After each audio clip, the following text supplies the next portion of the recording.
Welcome to Echo of Crime YouTube channel. Don't forget to subscribe if you think you can handle the truth, because this one will haunt you long after the screen goes black. It started at 5:47 a.m. on a mist-covered morning in northern Oregon. A fisherman on the Clackamas River thought he saw a mannequin floating near the rocks. When he moved closer, his breath caught. It wasn't a mannequin, it was a young woman. Pale skin, tangled hair, and eyes wide open as if she had seen something too terrifying to close them again. Her name was Rachel Devlin, 26 years old, a psychology student who'd vanished 3 nights earlier after leaving a downtown bar. Her car had been found neatly parked 2 blocks away, her phone left in the passenger seat, still unlocked on a half-written text message that read, "I think someone's following me." Detective Eli Navarro arrived on scene within the hour. The riverbank was cold, slick with morning dew, and swarming with officers. Rachel's body had no visible bruises, no sign of struggle, just a small puncture mark on her wrist. Her watch was missing. So was her silver necklace, engraved with a single word, promise. By noon, the case had taken over every newsroom in Oregon. To the public, it looked like another tragic disappearance turned homicide. But to Navarro, it felt personal. He remembered Rachel's father, an ex-cop who'd retired from the same precinct. Navarro had promised him once to keep an eye on her. And now here she was, silent and gone. Surveillance footage from outside the bar showed Rachel walking toward the parking lot at 11:48 p.m. A man in a dark hoodie followed 10 steps behind, his face obscured. He didn't touch her. He didn't run. He just followed, like a shadow she couldn't shake. The video ended there. Then came the first break, a witness. A woman who worked at the coffee shop across the street. She told detectives that Rachel had been sitting in her car around midnight, staring at something in the rearview mirror. She looked scared. Then she stepped out of the vehicle and crossed the street toward the alley. Like she knew him, the witness said. But there was no him, no one else captured by the cameras after that. Just Rachel disappearing into darkness. When the autopsy came back, it made no sense. No signs of drowning, no drugs, no blunt trauma. Cause of death, cardiac arrest. But her heart had been healthy. Too healthy to just stop. Then, in the lab report, another detail surfaced. One small enough to miss, but impossible to ignore. Under her fingernails, the technicians found traces of blue paint. Industrial grade, the kind used to mark restricted construction sites. The kind found only miles upriver, near an abandoned water treatment plant that hadn't been touched in years. Navarro stared at the photo of her hand, that faint shimmer of blue under broken nails. "She fought," he whispered. "She was there." He ordered a team to sweep the facility, every pipe and tunnel of it. And late that evening, as the sun bled over the trees, they found something wedged between 2 rusted metal beams. Rachel's missing necklace. And next to it, etched into the steel with trembling precision, was a single word scratched into the rust, promise. But when Navarro brushed away the dirt beneath it, his flashlight caught on something else, another engraving half buried, written in the same hand. 2 words that changed everything. Not her. Detective Eli Navarro didn't sleep that night. The words, "not her," looped in his mind like a broken record. Someone had written that message intentionally, and recently. The rust was scraped clean, the edges fresh. Whoever it was had been inside the old treatment plant just days ago. By sunrise, Navarro's team sealed off the entire perimeter. The building sat deep in the woods, an iron skeleton of decay. Rotted pipes ran through the walls like veins, the air thick with a sour scent of chemicals and river water. On one of the cracked floors, the blue paint reappeared, faint footprints, leading toward a stairwell that descended into blackness. They followed. Downstairs, the basement was a maze of tunnels, flooded knee-deep in water. Navarro's flashlight cut across the walls, graffiti, symbols, and strange markings. One phrase appeared over and over again, written in blue spray paint. "I keep my promises." And then they found it. An old storage room sealed behind a chain and padlock. When they broke it open, they froze. Inside was a table. On it, dozens of photographs, Women all around Rachel's age, each picture dated and labeled with a number. The earliest from 3 years ago. The most recent, Rachel Devlin. Beneath each photo, a handwritten note, "Kept my promise." Every victim listed had been reported missing across Oregon and Washington. None of their bodies were ever found. Until Rachel. Navarro's gut twisted. "We're looking at a serial," he muttered.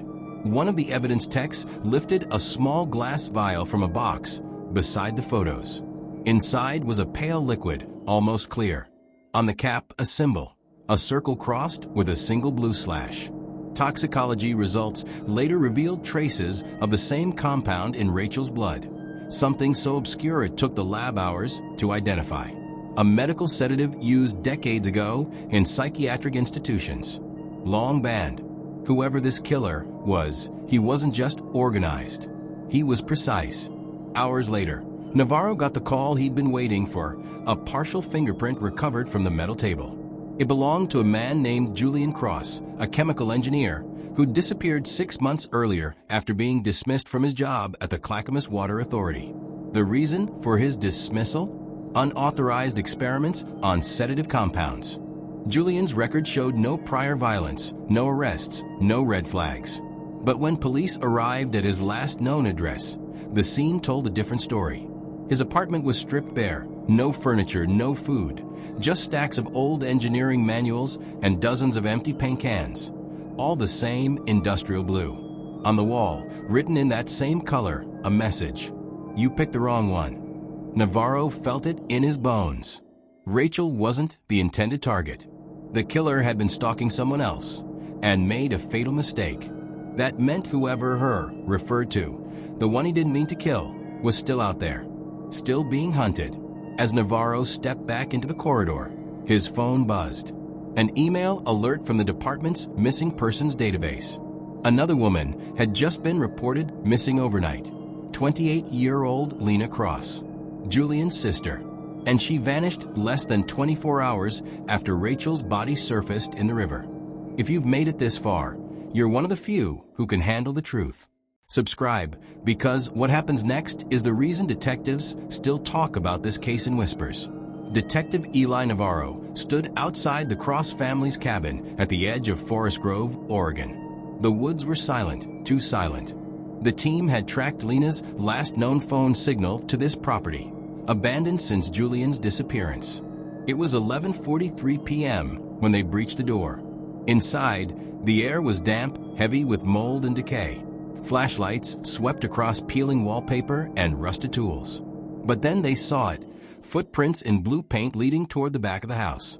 Navarro followed them through a narrow hallway that reeked of chlorine and something metallic. At the end of the corridor stood a door, its handle smeared with that same paint. On the wall beside it, a single word written in thick, deliberate strokes, "Promise." The team forced it open. The room beyond was suffocatingly small, part workshop, part shrine.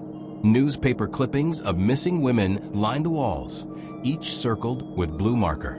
In the center sat Lena Cross, bound to a chair, conscious but trembling.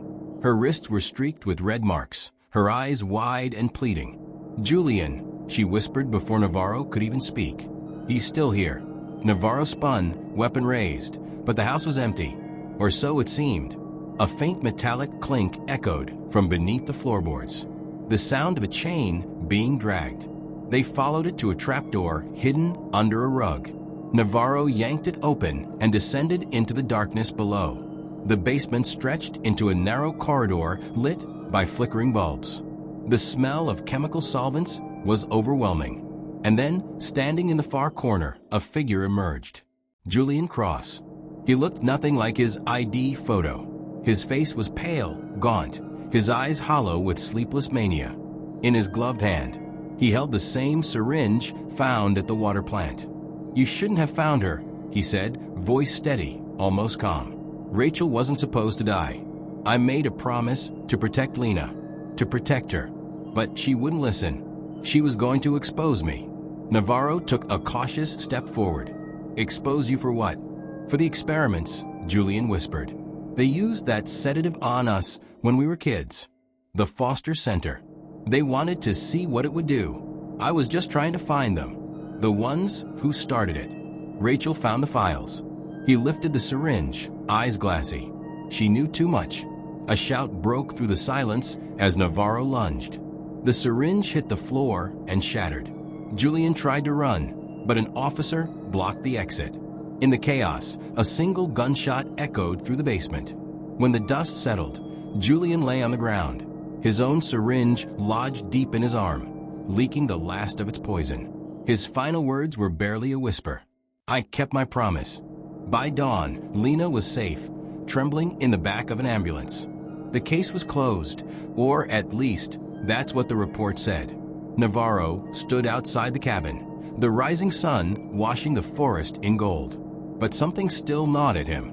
Back at headquarters, he reviewed the evidence one last time. Among Julian's files, tucked inside a sealed envelope, he found a photo, one that didn't fit. It showed a young girl, maybe 8 years old, sitting in a facility hallway. On the back, written in blue ink, patient number 7 Navarro, E. Eli froze. He wasn't just chasing Julian's monster. He'd been part of it all along. And as the screen fades to black, the words appear across the image. The Promise Keeper Project, classified. If you thought this story was over, think again. Because sometimes the hunter and the hunted share the same past. And that's a promise you'll want to remember. Subscribe if you think you're ready for the next case. It only gets darker from here.